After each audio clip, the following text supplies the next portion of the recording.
May buntag mga Kabisaya Special TV. May buntag guys, welcome to my channel Bisaya Special TV. Yung kabuntagon karon tuguti ko ninyo sa pagtudlo kung saan sa pag-abli ang taklob sa soft drinks nga gamit kay kwarta nga 10 pesos. Nauman ako og kaon guys.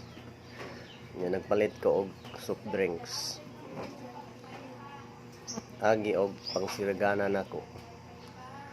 Karon akong itudlo ninyo kung saan kini sa pag-abli. Ini ang soft drinks. Ining 10 pesos. Apa gani sa pag-abli ato? Akong tudlo ninyo, tong sugdan. Ang kamot nimo nga naon nimo. Bali 2 inches. Nya, ligwat nimo dire. Dire, dikit.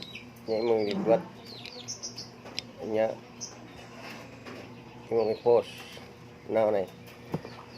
Ready. 1, 2, 3.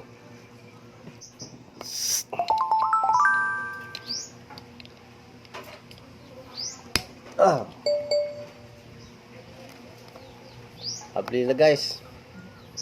Basic lang.